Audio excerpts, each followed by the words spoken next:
Hidden within the quiet landscape of Quebec's eastern townships lies Cowansville Institution, a federal medium-security prison that rarely makes headlines, yet plays a critical role in Canada's correctional system. From the outside, it appears orderly and controlled, but inside, the reality is far more complex. Cowansville houses inmates convicted of serious crimes, many with violent histories, organized crime links, or long federal sentences. Cowansville Institution is situated in the eastern townships of Quebec, a region known for its calm rural environment, rolling farmland, and small-town character. At first glance, the area appears far removed from the intense realities of federal incarceration. This contrast is intentional. The institution's placement away from dense urban centers reduces public risk while creating a controlled, contained environment where federal correctional operations can function without constant outside interference. The town of Cowansville itself is modest in size, surrounded by open land and limited access routes. This geographical isolation plays a significant role in security planning. Fewer highways and controlled entry points make unauthorized access, escapes, or external criminal coordination more difficult. For correctional authorities, geography becomes an invisible layer of security, one that supports physical barriers like fences, surveillance towers, and controlled gates. From a strategic perspective, Cowansville Institution occupies an important position within Quebec's federal correctional network. It serves as a transitional facility for inmates moving from higher security levels toward eventual reintegration. Its location allows for efficient transfers between maximum security prisons and lower security institutions, ensuring continuity in inmate classification and management across the province. The surrounding rural landscape also impacts daily operations inside the prison. Unlike urban institutions surrounded by constant noise and activity, Cowansville operates in relative quiet. This environment can reduce external distractions, but can also intensify internal tensions. Inmates confined within calm surroundings often experience heightened psychological pressure, where isolation from city life amplifies frustration, restlessness, and aggression. Staff recruitment and retention are also influenced by the institution's location. Many correctional officers commute from nearby towns, creating a workforce deeply connected to the local community. This closeness adds another layer of complexity. Officers are not just employees, but residents who live near the institution they guard, blurring the line between professional duty and personal safety. The geographical placement also affects emergency response and logistics.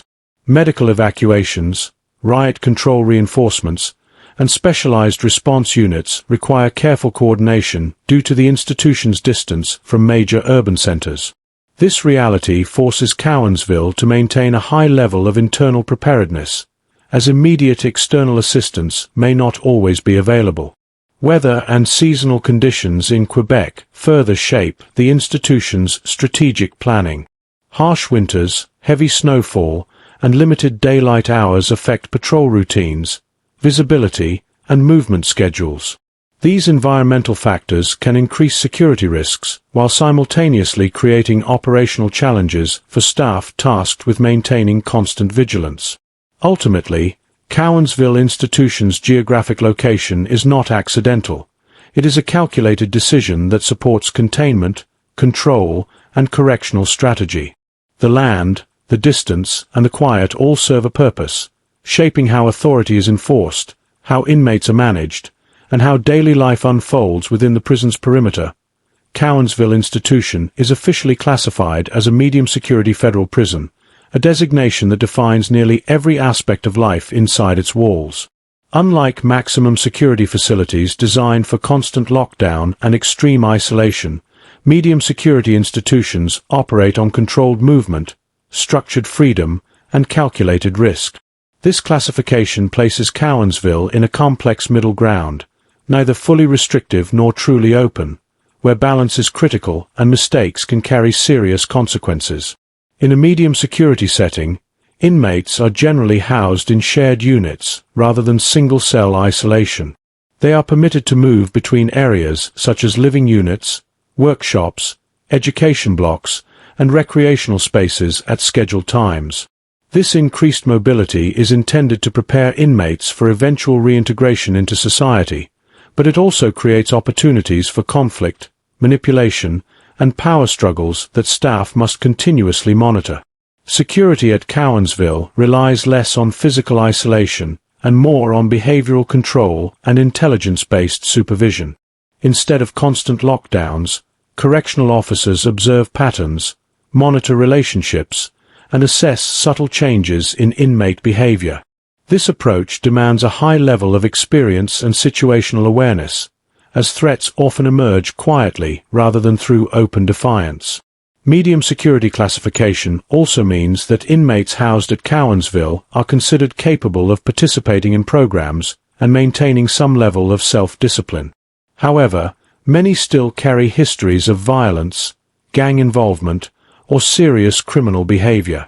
This creates a paradox where individuals deemed manageable may still pose significant risks, especially when placed in environments that allow interaction and social organization. The design of the institution reflects this classification. Perimeter fencing, controlled gates, surveillance systems, and patrol routes exist, but without the extreme architectural separation found in maximum security prisons. Inside the compound, visibility and movement control become more important than sheer physical barriers, placing constant pressure on staff to maintain authority through presence rather than force. Medium security also shapes disciplinary procedures. Instead of immediate isolation, institutions like Cowansville often rely on loss of privileges, program removal, or unit transfers to correct behavior. While this system supports rehabilitation goals, it can be exploited by experienced inmates who understand how to operate just below disciplinary thresholds without triggering severe punishment. Another defining feature of medium security classification is the diversity of inmate progression stages. Some individuals are nearing parole eligibility, while others are recently transferred from higher security levels. This mix creates uneven expectations, where inmates with reform-focused goals coexist with those still entrenched in criminal identity, increasing tension within shared spaces. Ultimately, the medium security designation transforms Cowansville into an environment of constant calculation. Every unlocked door, scheduled movement, and shared activity represents a measured risk taken in the name of rehabilitation, making medium security one of the most unpredictable and demanding classifications in the correctional system. Cowansville Institution houses a population that reflects one of the most challenging realities of medium security prisons, a dangerous and diverse inmate mix. While inmates held here are classified as manageable within a medium security environment, many carry serious criminal backgrounds that include violence, organized crime involvement, and repeat federal offenses. This blend creates an atmosphere where risk is ever present, even without the extreme controls of maximum security. The inmate population includes individuals convicted of assault, armed robbery, homicide-related offenses, and large-scale drug trafficking. Many have histories of violence both inside and outside correctional facilities. Though they may have demonstrated enough compliance to be placed in medium security, their capacity for aggression remains, often resurfacing under stress, conflict, or perceived threats to status. Adding to this danger is the presence of inmates with strong gang affiliations. Street gangs and organized crime groups do not dissolve at the prison gate. Instead, they adapt. Inside Cowansville, these affiliations influence alliances, protection arrangements, and illicit economies. Gang identity can determine where an inmate lives, who they associate with, and how conflicts are resolved, or escalated. The dangerous mix is further complicated by inmates at different stages of their sentences. Some individuals are approaching parole and focused on maintaining good behavior, while others are early in long sentences with little to lose. This imbalance creates friction, as motivations clash and pressure builds within shared living spaces. Cultural, linguistic, and regional differences also shape inmate dynamics. Cowansville houses offenders from across Quebec and other parts of Canada, bringing together individuals with differing backgrounds, codes of conduct, and criminal norms.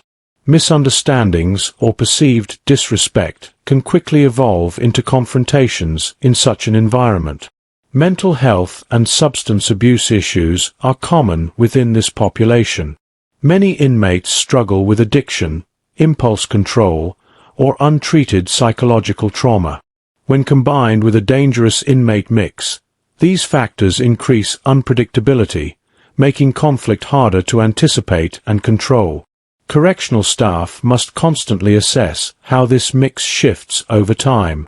Transfers, releases, and disciplinary actions can alter power structures overnight. A single new arrival, especially one with gang status or a violent reputation, can destabilize an entire unit if not managed carefully.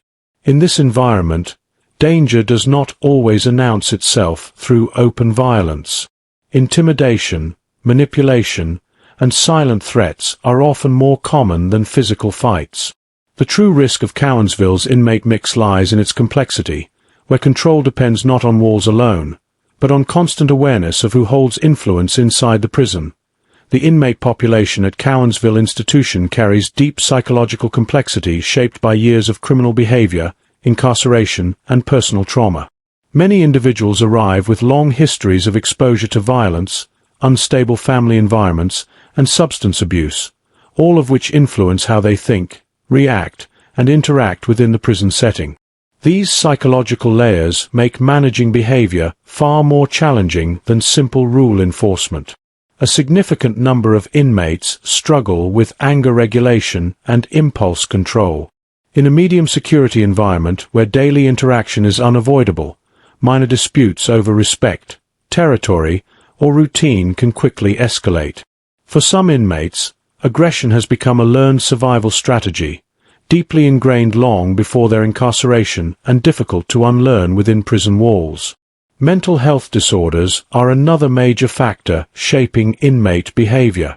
Depression, anxiety, antisocial personality traits, and trauma-related conditions are common, often existing alongside criminal identities. While not all inmates are formally diagnosed, many display behaviors that require constant psychological monitoring, especially during periods of stress such as parole hearings, family issues, or institutional lockdowns. Substance addiction further complicates the psychological landscape. Even in a controlled environment, cravings, withdrawal effects, and the memory of dependency influence decision-making. This often fuels contraband demand, debt, and manipulation among inmates, creating invisible psychological pressure that can explode into conflict without warning. The prison environment itself intensifies psychological strain. Limited privacy, constant surveillance, and rigid routines wear down emotional resilience over time. Inmates may suppress vulnerability to avoid appearing weak, masking anxiety or fear behind hostility and dominance. This emotional suppression contributes to unpredictable behavior and sudden emotional breakdowns. Group psychology also plays a powerful role at Cowansville. Inmates often align themselves with dominant personalities or groups for protection and identity.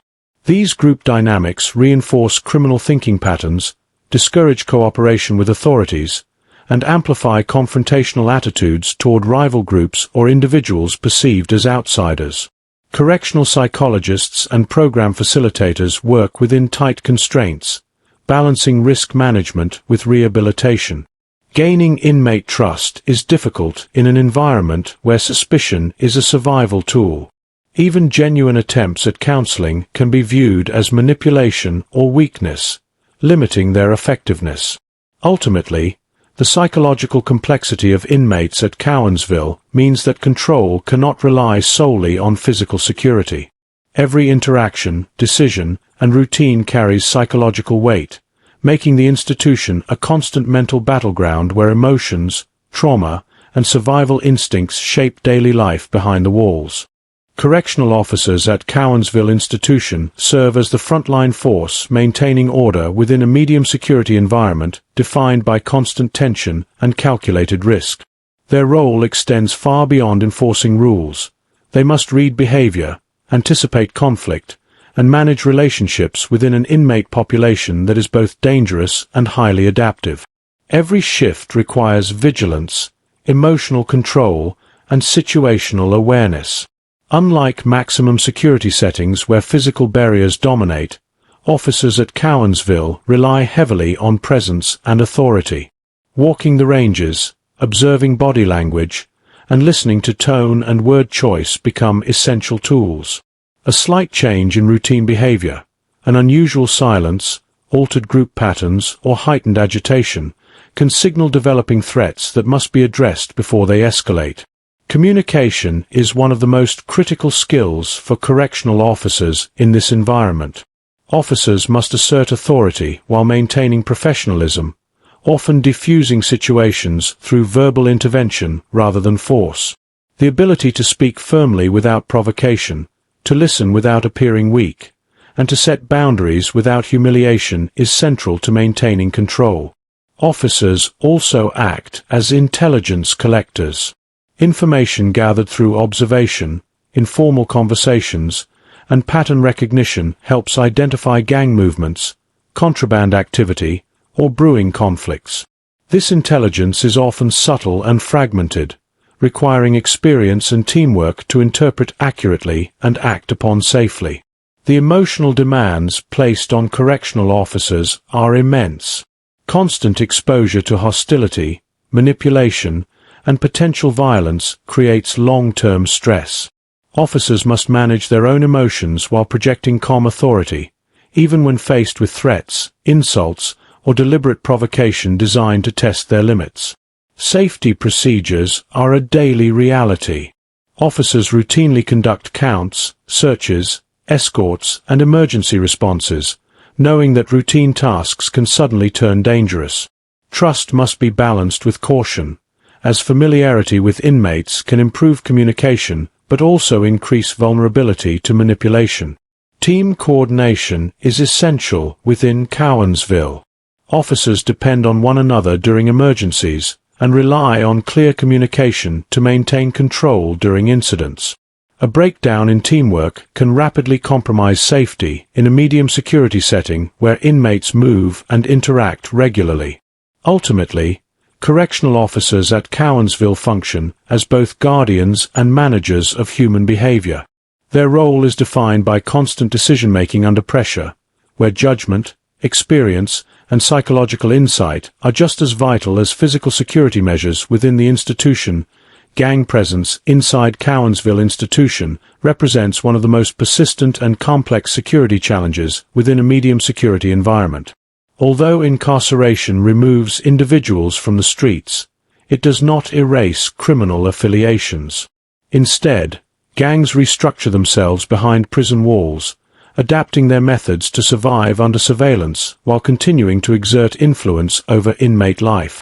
These gangs are often linked to street-level organizations, outlaw motorcycle gangs, or organized crime networks operating outside the institution. Membership provides protection, identity, and access to resources, making gang affiliation highly attractive to vulnerable or newly arrived inmates. Once aligned, individuals are expected to follow group rules, participate in collective actions, and maintain loyalty at all costs. Gang influence shapes daily interactions inside Cowansville. Housing arrangements, recreation spaces, and even dining areas can become informally divided along gang lines. These invisible boundaries are well understood by inmates and staff alike, and crossing them, intentionally or accidentally, can trigger intimidation or violence. Contraband distribution is another major area controlled by gangs. Illicit substances, cell phones, and prohibited items often move through organized networks rather than individuals.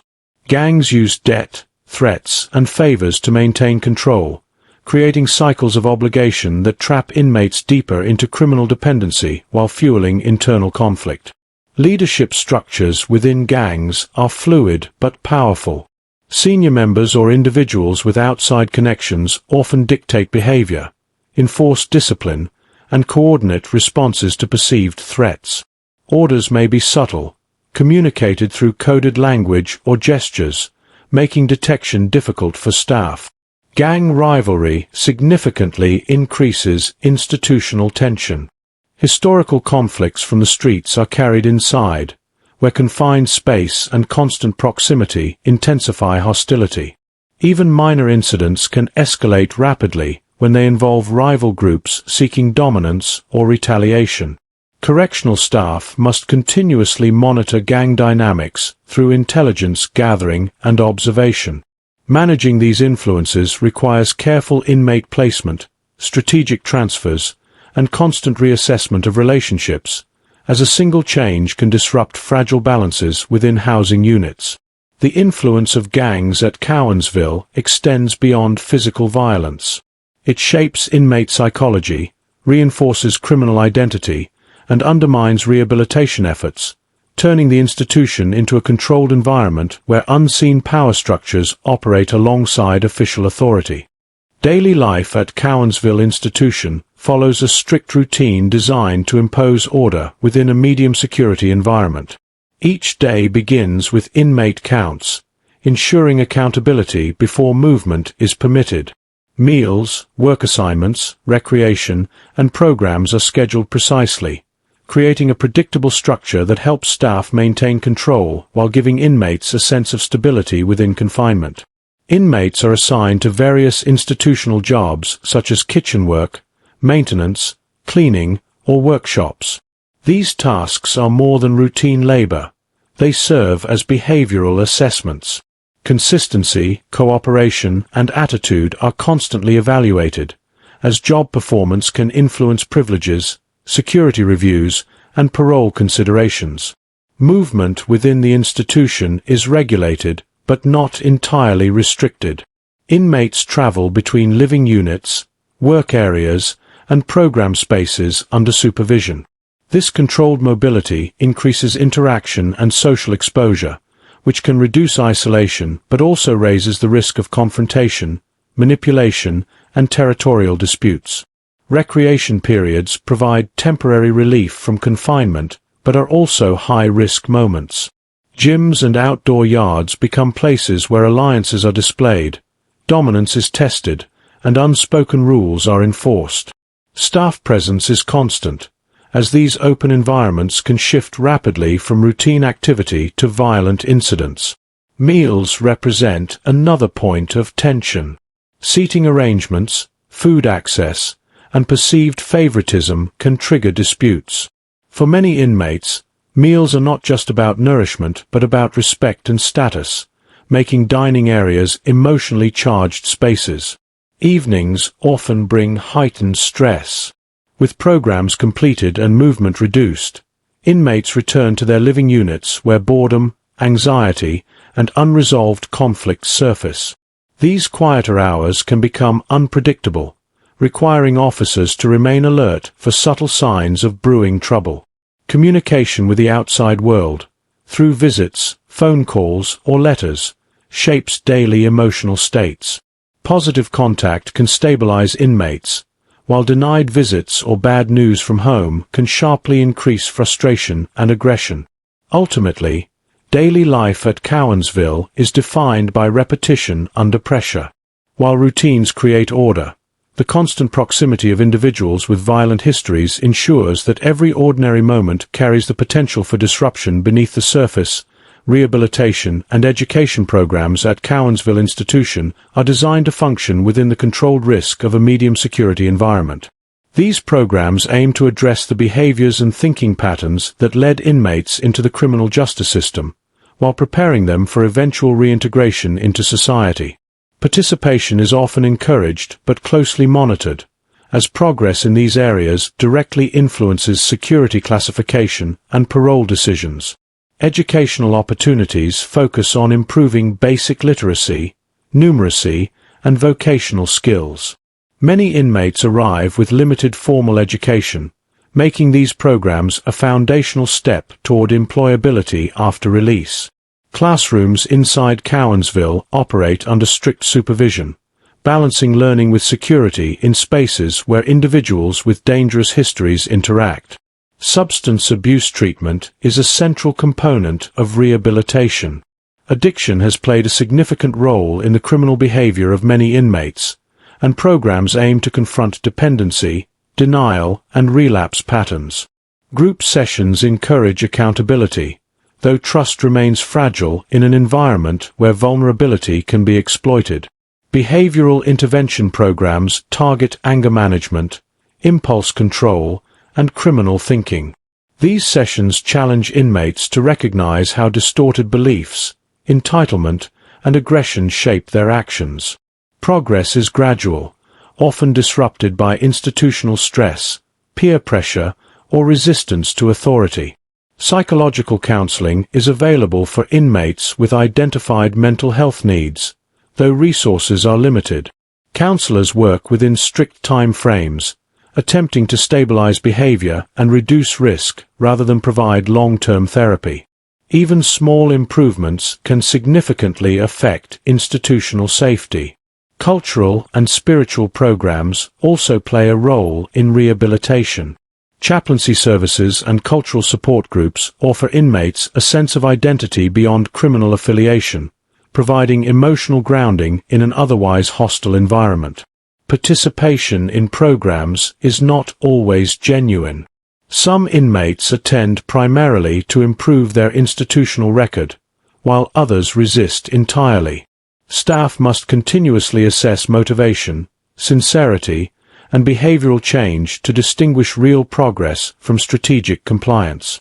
Despite these challenges, rehabilitation and education programs at Cowansville represent a critical effort to reduce reoffending. Within a prison housing dangerous individuals, these initiatives operate as controlled opportunities for change, even when success is uncertain and fragile. Contraband remains one of the most persistent internal threats at Cowansville Institution, undermining security and intensifying tension within a medium-security environment. Despite controlled entry points, surveillance systems, and routine searches, prohibited items continue to find their way inside, feeding underground economies and criminal influence. Common forms of contraband include drugs, homemade weapons, tobacco, and illicit communication devices. Each item carries its own risk profile, but together they create a hidden network of power and dependency. Drugs, in particular, fuel addiction, debt, and violence, often becoming the catalyst for assaults and intimidation. Contraband rarely moves randomly. Organized groups and influential inmates often control distribution, using threats, favors, and protection to maintain dominance. Inmates who fall into debt can be coerced into smuggling, violence, or compliance, creating cycles that are difficult to break once established. The methods used to introduce contraband are constantly evolving. Visitors, corrupted staff, drone drops, and concealment techniques all pose challenges to detection. Each discovery forces the institution to reassess its security measures, highlighting the ongoing struggle between enforcement and adaptation. Internal threats extend beyond physical items. Information itself becomes contraband, with rumors, false intelligence, and coded messages spreading tension and paranoia. Miscommunication or deliberate misinformation can spark conflicts just as dangerous as physical weapons. Search operations are a regular feature of life at Cowansville. Cell searches, pat-downs, and unit sweeps aim to disrupt contraband flow, but they also heighten inmate frustration. Balancing firmness with fairness is critical, as excessive force or perceived targeting can provoke resistance. Correctional officers face constant pressure in identifying internal threats without escalating conflict. Intelligence gathered from observation and informants must be handled carefully to protect sources and prevent retaliation. Ultimately, contraband represents more than banned items. It symbolizes the ongoing struggle for control inside Cowansville. As long as illegal goods and hidden networks exist, internal threats will remain a defining challenge of the institution's daily reality. Intelligence and surveillance form the backbone of security operations at Cowansville Institution, especially within a medium-security environment where inmate movement and interaction are permitted. Rather than relying solely on physical confinement, the institution depends on information: who is communicating with whom, how relationships shift, and where tensions are quietly building. Surveillance systems such as cameras, controlled access points, and monitoring stations provide constant visual oversight. These tools allow staff to track movement patterns, identify unusual behavior, and reconstruct incidents after they occur. However, technology alone is not enough. Interpretation and human judgment remain essential. Correctional officers play a central role in intelligence gathering. Through daily interactions, officers observe changes in demeanor, group formation, and routine behavior. A sudden withdrawal, increased agitation, or altered social alignment can signal emerging threats that cameras may not capture. Confidential informants are another critical intelligence source. Some inmates provide information in exchange for protection or privileges, though managing these relationships carries risk. Information must be verified carefully to avoid manipulation, false accusations, or retaliatory violence. Intelligence analysis is ongoing and adaptive. Staff share observations, incident reports, and assessments to build a broader picture of institutional dynamics. This collaborative approach helps anticipate conflicts, manage gang activity, and prevent violence before it escalates. Surveillance also extends to communication monitoring. Phone calls, mail, and visitation are regulated to detect criminal coordination or contraband planning. While necessary for security, these measures can heighten inmate resentment and mistrust. The effectiveness of intelligence operations depends on discretion. Acting too quickly can expose sources, while acting too slowly can allow violence to unfold. This balance requires experience, patience, and precise timing. At Cowansville, intelligence and surveillance operate as invisible controls. They shape decisions, movements, and interventions, allowing the institution to manage danger through awareness rather than constant physical force. Violence at Cowansville Institution is an ever-present risk shaped by close proximity, personal histories, and the pressure of confinement. While the facility operates under a medium security classification, conflicts can escalate quickly due to the dangerous inmate mix and the freedoms associated with controlled movement. Managing violence is therefore a core operational priority. Conflicts often begin subtly. Disrespect, unpaid debts, territorial disputes, or perceived challenges to status can simmer quietly before erupting. In many cases, violence is preceded by behavioral signals, changes in routine, increased tension between groups, or heightened verbal aggression that staff must recognize early. When violence does occur, response speed is critical. Correctional officers are trained to intervene quickly using coordinated team tactics, communication, and controlled use of force when necessary. The goal is to isolate the incident, protect uninvolved inmates, and restore order with minimal escalation. Preventive strategies play an equally important role. Strategic inmate placement, conflict mediation, and temporary separation are used to diffuse tensions before they become physical. These measures rely heavily on accurate intelligence and staff judgment. Specialized response teams are prepared for serious incidents such as group fights or coordinated assaults. Their presence acts as both a deterrent and a rapid response solution, reinforcing institutional authority during high-risk situations. After incidents, investigations and assessments follow. Understanding the cause of violence helps staff adjust housing arrangements, monitor key individuals, and prevent retaliation. These post-incident reviews are essential for long-term stability. Violence management also considers the psychological aftermath. Both inmates and staff can experience stress, fear, and trauma following incidents. Addressing these effects is crucial to maintaining morale and reducing future risk. At Cowansville, violence is not just reacted to. It is anticipated, analyzed, and managed through a combination of vigilance, strategy, and controlled authority within the medium security framework.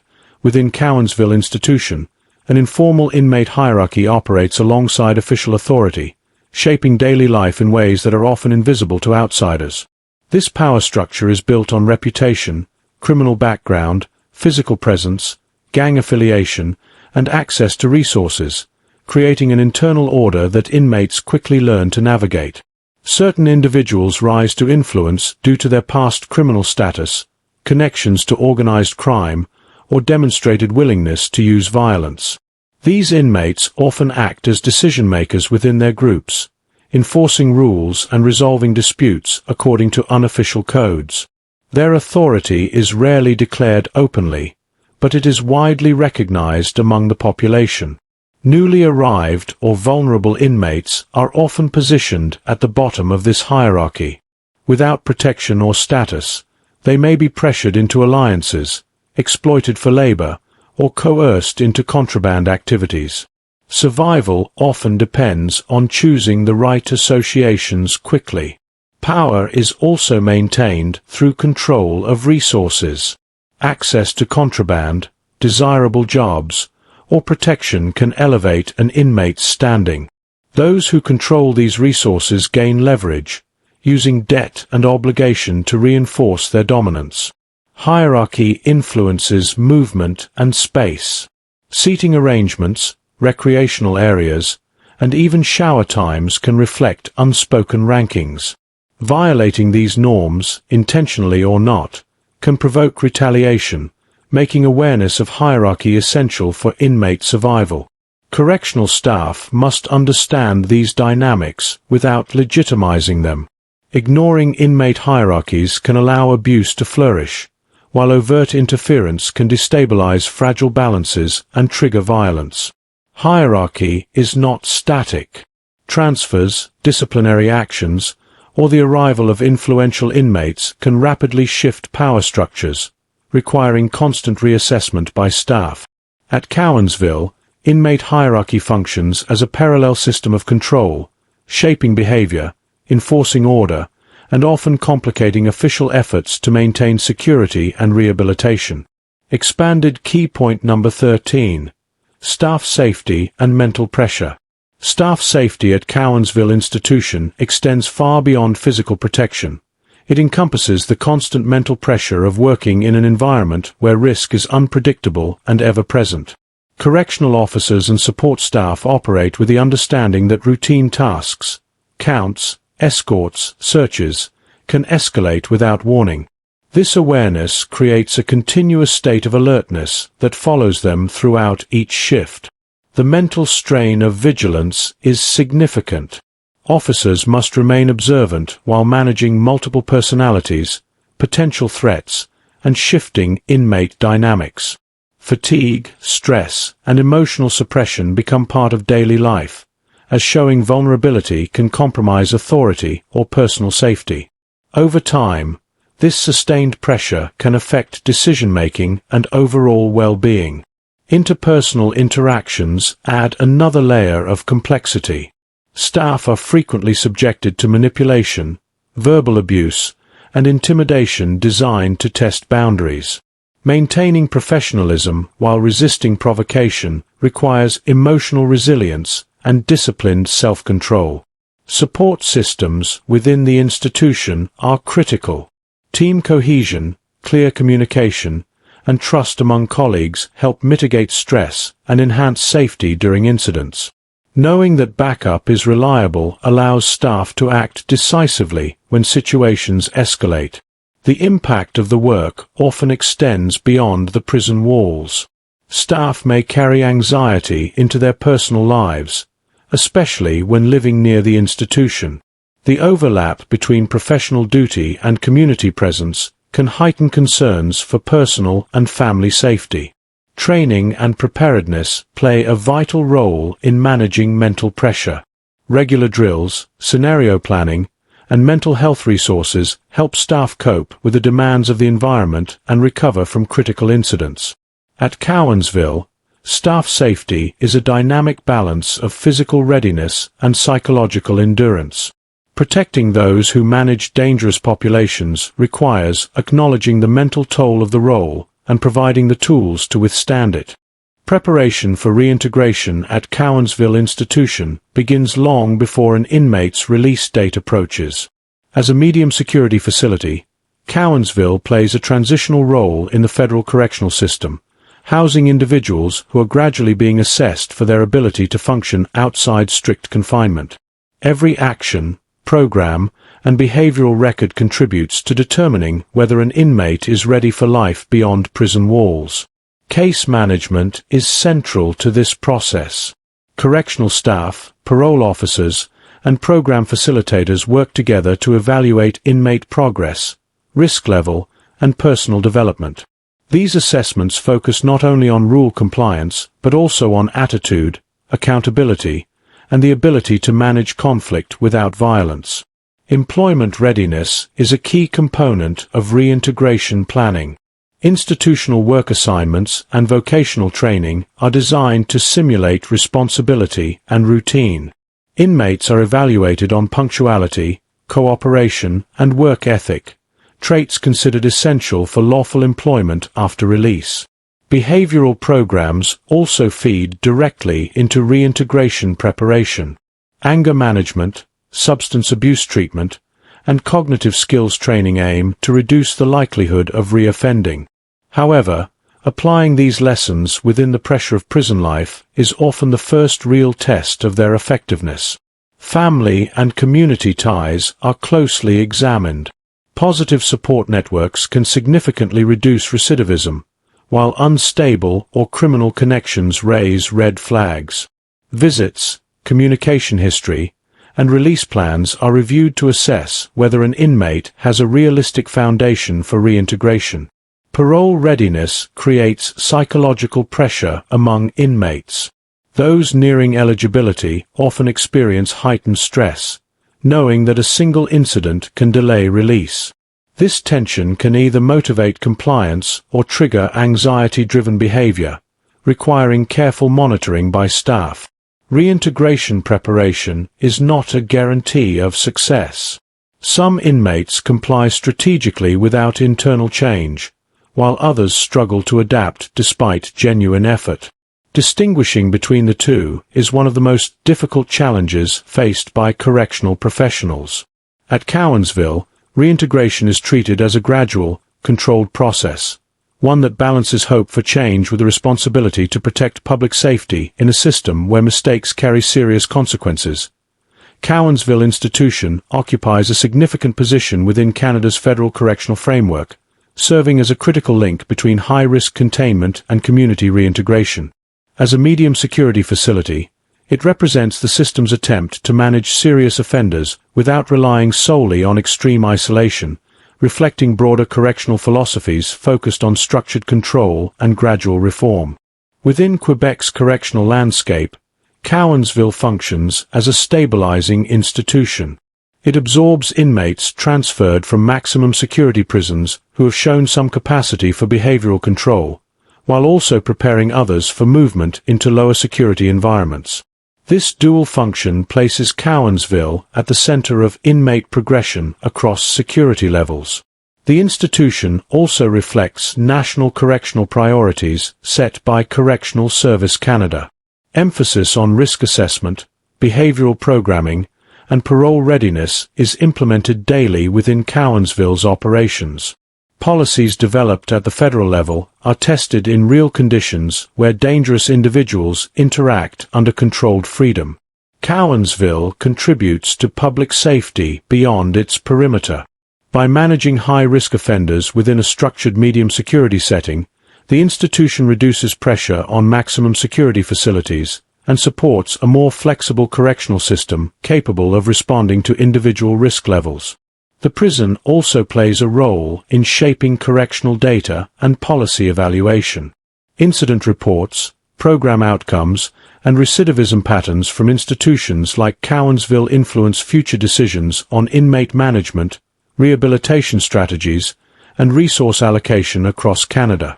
Community perception is another aspect of Cowansville's role. Located near civilian populations, the institution represents the visible presence of federal justice in everyday life, reminding surrounding communities of the balance between punishment and rehabilitation. Staff training and professional development at Cowansville contribute to the broader correctional workforce. Officers and administrators gain experience managing complex populations, knowledge that is transferable across Canada's prison system. Through its daily operations, Cowansville Institution functions as more than a detention facility. It acts as an operational testing ground where Canada's justice system confronts the realities of managing danger, discipline, and the possibility of change. Cowansville Institution functions as an essential operational link within Canada's federal justice system, representing how medium security facilities are used to manage serious offenders without resorting to extreme isolation. Its role is shaped by national correctional objectives that aim to balance public safety, institutional control, and the possibility of rehabilitation within a structured framework. As part of the Correctional Service of Canada network, Cowansville acts as a transitional environment for inmates assessed as no longer requiring maximum security confinement but not yet suitable for minimum security placement. This positioning places the institution at a critical midpoint where behavioral progress is tested under pressure rather than assumed. The institution also serves as a practical implementation site for federal correctional policies. Risk assessment models, offender management strategies, and rehabilitation programs designed at the national level are applied daily at Cowansville, revealing their strengths and limitations in real-world conditions involving dangerous individuals. Cowansville contributes directly to public safety by stabilizing offenders during a sensitive phase of incarceration. Managing high-risk individuals in a controlled medium security setting reduces institutional overcrowding at higher security levels, while preventing premature exposure to less restrictive environments. The data generated at Cowansville, incident trends, program participation outcomes, and behavioral evaluations, feeds into broader policy analysis. These records influence future decisions regarding sentencing practices, security classification, and rehabilitation funding across the country. Its presence within a civilian region highlights the justice system's visibility. Cowansville symbolizes the state's responsibility to contain danger while also pursuing reform, making it a tangible point of connection between federal authority and the public it serves. The institution also plays a role in shaping correctional professionalism. Officers and administrators gain experience handling complex inmate populations, developing skills that strengthen Canada's correctional workforce as a whole. Through its daily operations, Cowansville Institution operates as a functional pillar of Canada's justice system, where national policy, institutional discipline, and offender management intersect under constant scrutiny and pressure. Cowansville Institution stands as a quiet but powerful reflection of Canada's correctional reality. Behind its fences and routines lies a controlled environment where danger and discipline exist side by side, and where every decision carries weight. It is a place where authority is tested daily, not through chaos alone, but through restraint, judgment, and constant vigilance. Within these walls, the justice system confronts its most difficult challenge, managing individuals capable of harm while still offering a path toward change. Cowansville does not promise transformation, nor does it guarantee failure. Instead, it operates in the uncertain space between accountability and rehabilitation, where progress is measured in small, fragile steps. As inmates move through its gates toward either continued confinement or eventual release, the institution's true impact extends beyond its physical boundaries. Cowansville remains a reminder that justice is not only about punishment, but about control, responsibility, and the consequences of choices made both inside and outside the prison walls.